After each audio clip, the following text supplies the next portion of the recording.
तो दोस्तों आज हुई 18 अप्रैल 2021 बिहार समेत देश दुनिया की बड़ी और ताज़ा समाचार लेके आए सिर्फ आपके लिए। चलिए फटाफट खबर शुरू करते हैं। उससे पहले चैनल को अब तक सब्सक्राइब ना किया हो तो फटाफट चैनल को सब्सक्राइब कर दे, लाइक कर दे, शेयर कर दे ताकि इसी तरह खबर आप हर रोज़ देख सके। चलिए शुरू करते हैं आज की पहली बड़ी खबर।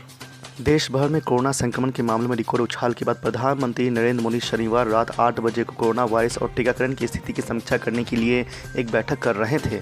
बताया जा रहा है कि इसमें अलग अलग मंत्रालय के शीर्ष अधिकारी भी शामिल हुए हैं। आपको बता दें कि भारत इस समय महामारी की दूसरी लहर से जूझ रहा है।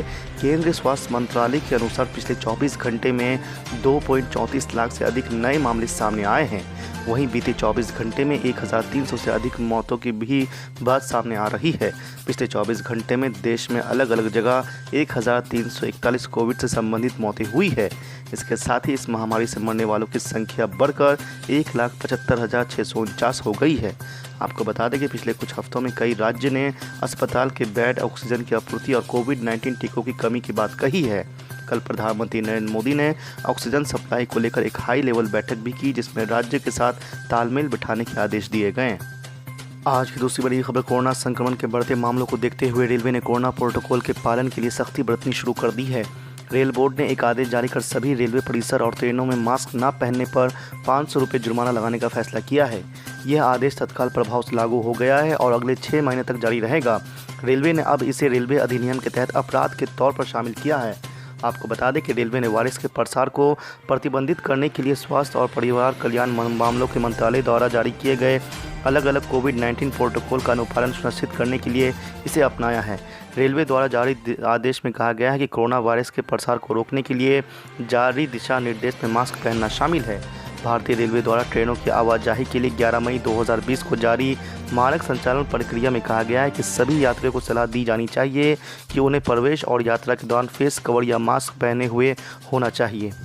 आज की तीसरी बड़ी खबर। चारा घोटाले के दुमका कोषागार से अवैध निकासी के मामले में झारखंड हाई कोर्ट ने राजद सुप्रीमो लालू प्रसाद यादव को जमानत दे दी है। जस्टिस अपरेश कुमार सिंह की अदालत ने शर्तों के साथ उन्हें जमानत दी है। लालू प्रसाद ने अपने स्वास्थ्य और दुमका कोषागार केस में मिली आधी सज़ा काट लेने के आधार पर जमानत मांगी थी। करीब 3.5 साल बाद लालू प्रसाद यादव जेल से नियमित जमानत पर बाहर आएंगे। इस संबंध में उनके बेटे और नेता प्रतिपक्ष तेजस्वी यादव ने जमानत को लेकर स्थिति साफ करते हुए कहा है कि न्यायालय ने उन्हें बेल दे दी है।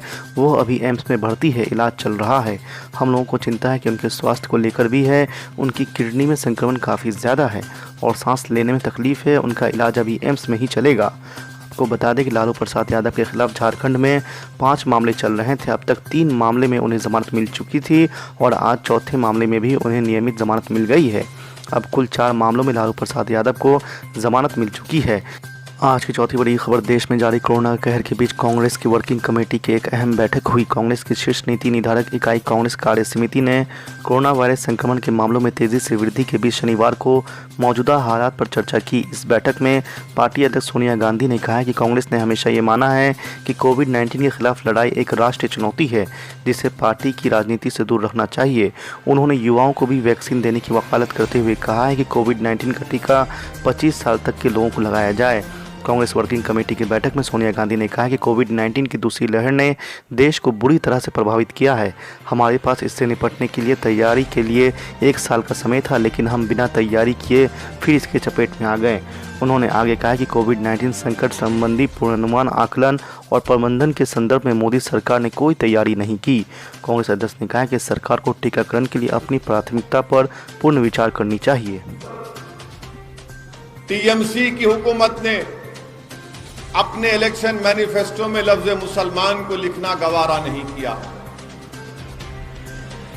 आसाम में इलेक्शन हो रहा है मगर वहां पर डराया जा रहा है कि कोई मुसलमान सीएम ना बन जाए। तमिलनाडु में इलेक्शन हो गया और वहां पर वो अन्नादुराई की सरजमीन, पेरियार की सरजमीन, सूर्यवंशी साहब जानते हैं पेरियार और अन्नादुराई कौन थे। वहां पर डीएमके अपने इलेक्शन मैनिफेस्टो में बोलती है कि हम उन लोगों को 25,000 से 1 लाख रुपया देंगे जो काशी और मथुरा और दीगर मंदिरों को जाएंगे। 1,000 करोड़ रुपये उन मंदिरों को देंगे जिसमें द्रविडियन आर्किटेक्चर है। मेरे अजीज दोस्तों और बुजुर्गों, मुझसे 2 दिन पहले एक मोहतरमा जर्नलिस्ट हैं, सहाफ़ी हैं, उन्होंने मुझसे इंटरव्यू किया और पूछा कि असद साहब आप बहुत बोलते हैं लोगों को। मैंने कहा हाँ बोलता हूं। तो बोले नहीं, क्या कैंसर का मुकाबला करना है या टाइफाइड या टीबी का मुकाबला करना है? मैंने कहा मैडम बुरा मत मानिए, एक बात बोलता हूं मैं आपको। बोले बोलिए। हमारे पास हम बचपने से देख रहे कि टाइफाइड टीबी है, खत्म नहीं हुआ, अब तक है ना, बचपने से सुन रहे हैं ना।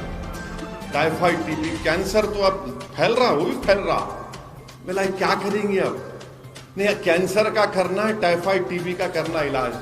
बोला मोहतरमा, जब मरीज जिस्मानी तौर पर बीमार पड़ता है तो डॉक्टर उसका इलाज करता है, और कैंसर से भी मर जाते, टाइफाइड टीबी से भी मर जाते। सियासत में हम आपको क्या बोल रहे हैं, अगर कोई कैंसर है तो लात मारो उसको, टाइफाइड टीबी है तो देख के थूक के बोलना तेरे को वोट नहीं दे रहा हूं, मजलिस को वोट दे रहा हूं। ये सियासत में है। जिस्मानी है, डॉक्टर से पूछो आप, नहीं कैंसर है, अरे मिला आपको ये टाइफाइड टीबी इतने साल से है तो कौन लेके आए उसको? सियासी तौर से अगर आप देख, कौन लेके आए उसको? और हम लोग बोलते नहीं, फिरका परस्ती बढ़ गई। फिरका परस्ती हमेशा थी और हमेशा रहेगी। फिरका परस्ती हमेशा थी और हमेशा रहेगी। अगर फिरका परस्ती नहीं थी तो बाबा साहेब अम्बेडकर कैसा पार्लियामेंट का इलेक्शन हार गए? कैसा हार गए बाबा साहेब अम्बेडकर? वो आदमी जिसने भारत का कॉन्स्टिट्यूशन आइन बनाया, उसको हरा दिया इन लोगों ने, ये जालिम लोगों ने। अब आज आकर आपको बोलते, हमारे को बोलते नहीं नहीं उन्हों आ रहे ना, उन्हों आ जाएंगे। अरे उन्हों आओ, तुम दोनों एक ही हो।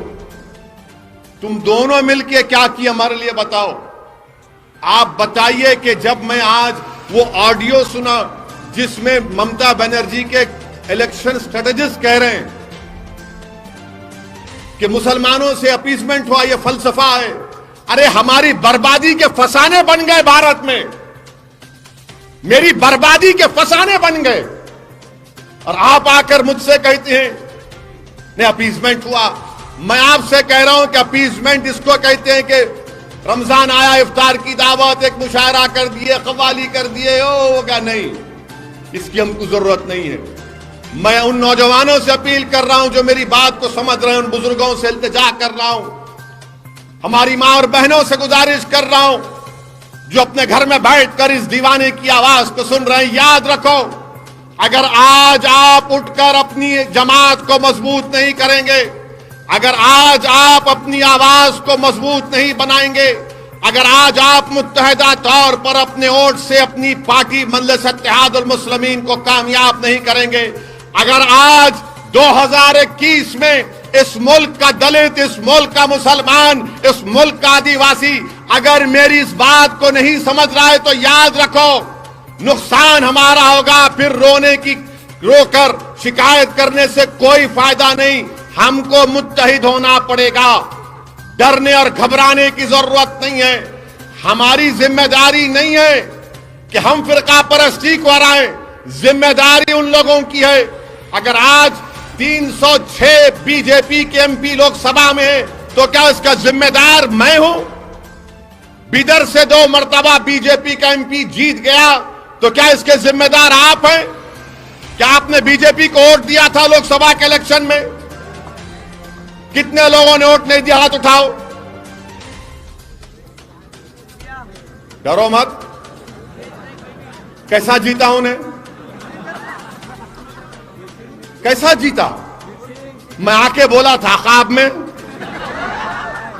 मैं उड़ के आया था। कैसा जीता उन्हें? सोचो, आप हंसने का नहीं है, एक पैगाम और फिक्र लेकर जाओ। कैसा जीता वो? क्यों जीता वो?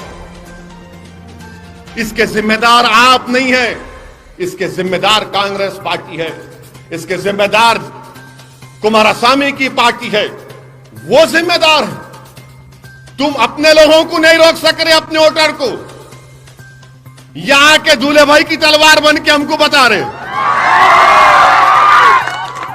वहां नहीं रोकते जाके, वहां भाग गया, उन्हें मोदी के गोद में बैठ के चाय पी रहा।